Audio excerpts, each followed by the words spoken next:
प्यारे बच्चों नमस्कार। मैं देव सर आप सभी का बहुत बहुत स्वागत करता हूं क्लास 7 हिंदी की एक बेहतरीन से क्लास में। आज की क्लास में बच्चा जी हम लोग देखने वाले हैं क्लास 7 का जो आपका बसंत का बुक चलता है उसका चैप्टर नंबर 12। ठीक है ना। क्या है? भोर और बरखा। इस अध्याय के सभी प्रश्न और उत्तर को हम लोग आज की क्लास में करने जा रहे हैं। ठीक है ना। एक एक प्रश्न का हम लोग क्या करेंगे, उत्तर आज की क्लास में करने जा रहे हैं। चलिए सारे प्रश्न के उत्तर को बहुत ही आसान तरीके से हम आपको समझाएंगे, उसके बाद हम लोग आगे बढ़ते जाएंगे।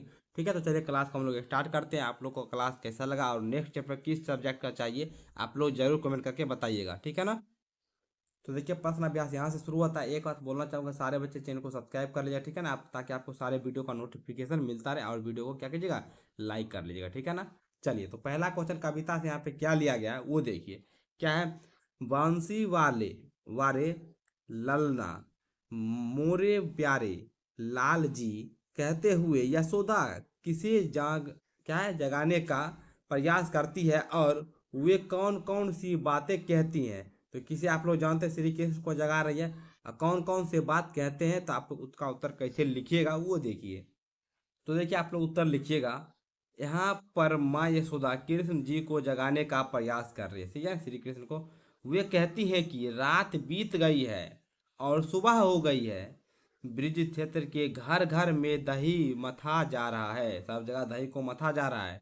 और ग्वालिनों के कंगनों की झंकार चारों तरफ फैल रही है। हर घर के दरवाजे पर साधु संत खड़े हुए हैं और सभी ग्वाल वाल ठीक है ना, ग्वाल बाल शोर मचा कर खेल रहे हैं एवं सभी जय जयकार कर रहे हैं। ठीक है ना, यही कर रही है, आप लोग इसको नोट कर लीजिए। ठीक है ना।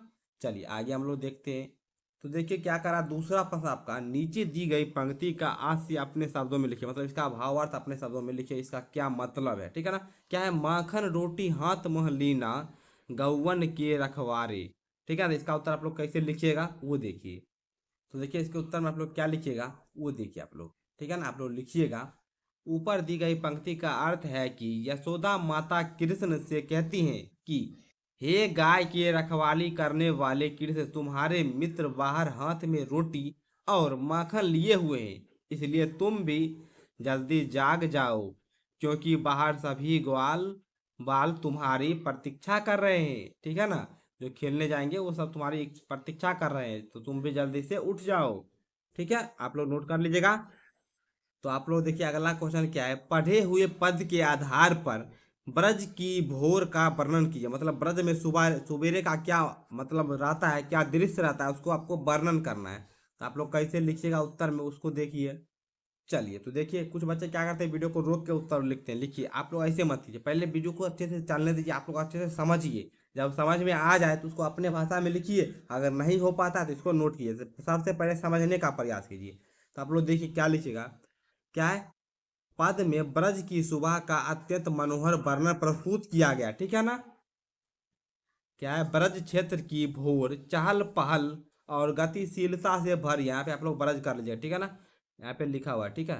भोर होते ही घर घर के दरवाजे खुल जाते हैं और लोग अपने अपने कामों में व्यस्त हो जाते हैं, मतलब जब सुबह होता है तो लोग अपने दरवाजे खोलते हैं, घर से बाहर निकलते हैं, अपने अपने काम में लग जाते हैं। ठीक है ना, लीन हो जाते हैं। गोपियाँ दही मथने लगती है। ठीक है ना, और देखिए, और उनके कंगनों की झंकार से ऐसा प्रतीत होता है कि मानो ब्रज की सभी गोपियां दही मथने की क्रिया में मग्न है, मतलब लीन हो गई है। साधु संत जन द्वार पर भिक्षा मांग रहे हैं एवं ग्वालों के बच्चे खेलने कूदने लग रहे हैं, मतलब सभी खेलने में लीन हो जा रहे हैं जो बच्चे हैं, और वे माखन रोटी खाते हैं एवं जय जय शब्दों का उच्चारण करते हैं। आप लोग नोट कर लीजिएगा ना अच्छे से। चलिए हम लोग आगे बढ़ते हैं। अगला प्रश्न आपका 4 में है, मीरा को सावन मन भावन क्यों लगने लगा। तो इसका उत्तर आप लोग कैसे लिखिएगा वो देखिए। तो देखिए आप लोग उत्तर लिखिएगा, मीरा को सावन मन भावन इसलिए लगने लगा क्योंकि जो सावन की फुहार होती है उसमें मन प्रफुल्लित हो जाता है। ठीक है, सावन की जो फुहार होती है उसमें मन प्रफुल्लित हो जाता है और मन में एक उमंग जागने लगती है। ठीक है ना, और मीरा को श्री कृष्ण के आने का आभास हो जाता है, इसलिए उनको यह सावन और भी ज्यादा मन भावन लगने लगता है। ठीक है ना, यही कारण था कि उसको मीरा जो थी उनको सावन मन भावन लगता था। आप लोग इसको नोट कर लीजिएगा ना, सारे बच्चे बताइए अच्छे से नोट कर लीजिएगा ना। आगे हम लोग बढ़ते हैं। अगला प्रश्न आपका क्या है, 5 में, पाठ के आधार पर सावन की विशेषताएं लिखिए। जो आपने पाठ को पढ़ा है उसके आधार पे सावन का क्या क्या विशेषताएं हैं उनको लिखना है। तो आप लोग कैसे लिखिएगा वो देखिए।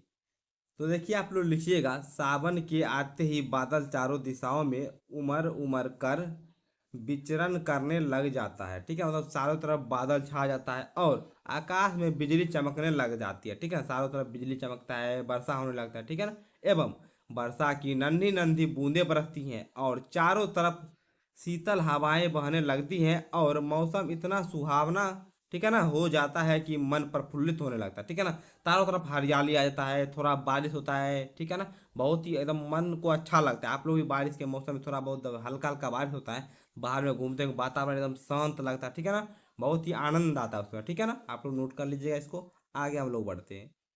तो देखिए अब आगे क्या है, कविता से आगे, मतलब कविता से आगे कुछ प्रश्न जैसे पाठ से आगे रहता है उसी प्रकार लिया गया है। तो पहला प्रश्न यहाँ पे क्या कह रहा है, देखिए, मीरा भक्ति काल की प्रसिद्ध कवित्रियाँ, मतलब स्त्री कवि है।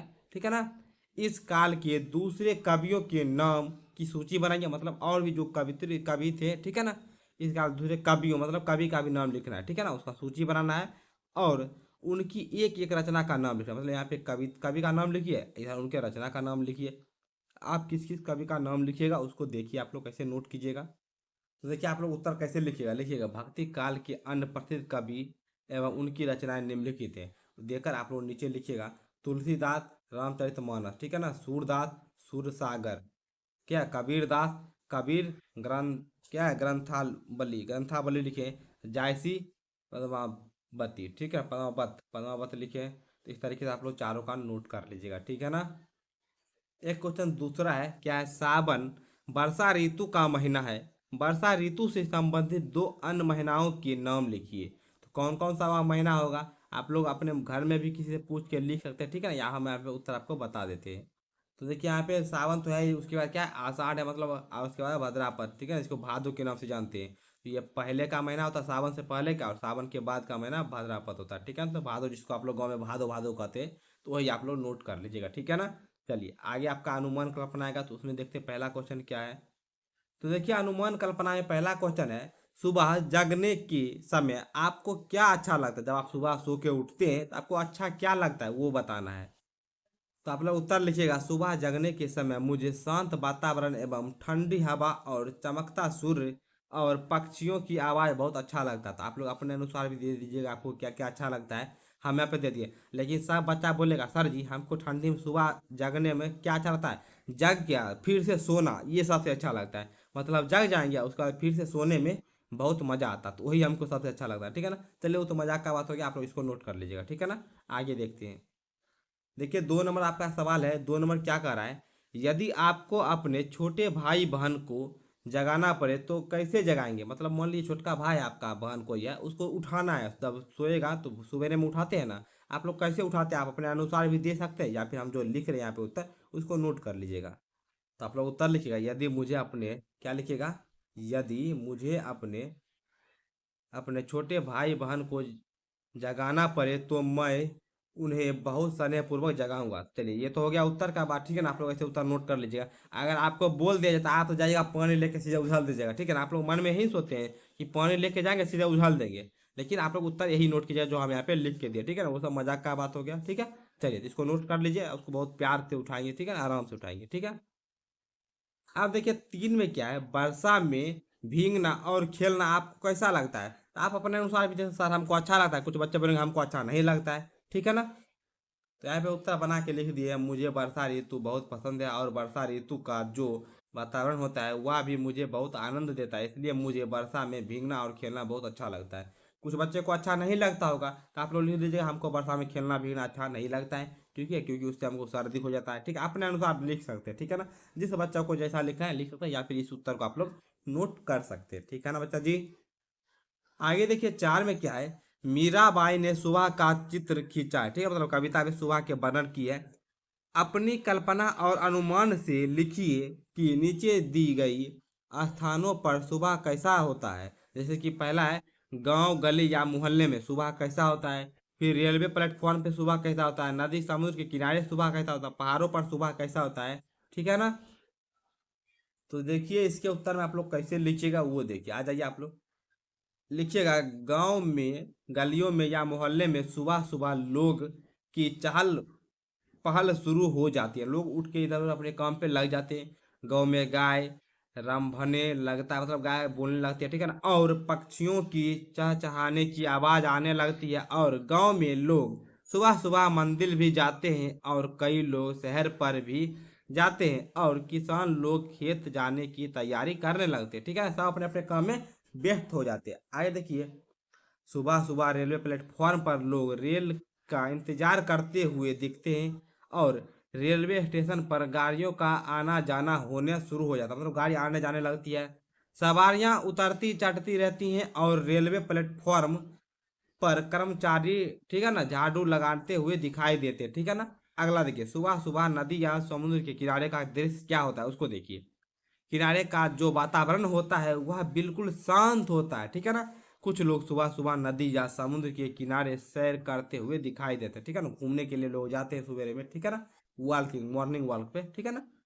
चलिए वॉकिंग के लिए सुबह सुबह पहाड़ों पर बहुत सुंदर दृश्य होता है। पहाड़ का दृश्य लिखिए। पहाड़ों पर से उगते हुए सूरज की किरणों को देखना अत्यंत सुंदर लगता है। पहाड़ों पर मंद मंद हवाएं भी चलती रहती हैं। तो ये सारा हम लोग एक एक करके सभी का दृश्य दे दिया, ठीक है ना। ठीक है ना, सुबह पहाड़ का दृश्य हो गया, फिर यहाँ पे क्या नदी के किनारे का दृश्य हो गया, और यहाँ पे रेलवे प्लेटफॉर्म का दृश्य हो गया, और पहला था गांव के गलियों मोहल्लों का दृश्य क्या होता सवेरे में, ठीक है ना। तो आप सभी को अच्छे से नोट कर लिए। गाँव में तो आप लोग जानते हैं, गाँव में प्लेटफॉर्म पे भी आप लोग कभी कभी रुके होंगे, तो ये सब दृश्य आप लोग खुद भी देखे होंगे, ठीक है ना। तो हम आपको दे दिया अच्छे से, आप अपने अनुसार भी इसको लिख सकते हैं, ठीक है ना। चलिए तो हम लोग आगे बढ़ते हैं ना बच्चा जी। चलिए तो बच्चा जी देखिए, आ गया भाषा की बात। तो पहला प्रश्न है, कृष्ण को गांवन के रखवारे कहा गया है, जिनका अर्थ है गांव का पालन करने वाला। इसके लिए एक शब्द दे, ठीक है ना। तो इसके लिए एक शब्द क्या हो सकता है, ग्वाला हो सकता है ना, ग्वाला ग्वाला उसको काफी कहा गया था, ठीक है ना, गोवाला, ठीक है ना। आप लोग नोट कर लीजिएगा ना, एक बार अच्छे से भी इसको लिख देते हैं, ठीक है ना। चलिए एक बार अच्छा से लिख देते हैं। आधा गो है, वा आकर वा, लो आकर ला, ग्वाला, ठीक है ना। ग्वाला आप लोग लिख लीजिएगा। अगला देखिए, नीचे दो पंक्ति दी गई है। इनमें से पहली पंक्ति में रेखांकित शब्द 2 बार आए हैं और दूसरी पंक्ति में भी 2 बार, ठीक है ना, दो दो बार आए हैं। इन्हें पुनरुक्त कहते हैं। पहली पंक्ति में रेखांकित शब्द विशेषण है और दूसरी पंक्ति में संज्ञा। आप देखिए, इसी के आधार पर क्वेश्चन पूछेगा, क्या करा है, इस प्रकार के दो दो उदाहरण खोजकर वाक्य में प्रयोग कीजिए और देखिए कि विशेषण तथा संज्ञा की पुनरुक्ति के अर्थ में क्या अंतर है। जैसे मीठी मीठी बातें, फूल फूल महके, ठीक है ना, इस तरह से। चलिए आप लोग कैसे उत्तर लिखिएगा वो देखिए।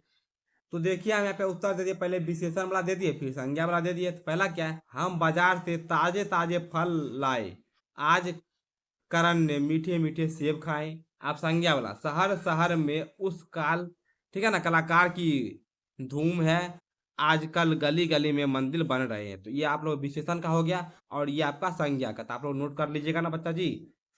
तो इसी प्रकार इस पाठ के सारे प्रश्न उत्तर को हम लोग कर चुके हैं, ठीक है ना। एक एक प्रश्न उत्तर को अच्छे तरीके से कर लिए, सारे प्रश्न आपको समझ में भी आ गया होगा। आपको नेक्स्ट क्लास किस सब्जेक्ट का और कौन सा चैप्टर का चाहिए वो आप जरूर कमेंट करके बताइएगा। मिलते हैं अगले क्लास में, तब तक के लिए आप पढ़ाई को बहुत ही शानदार तरीके से करते रहिए। धन्यवाद।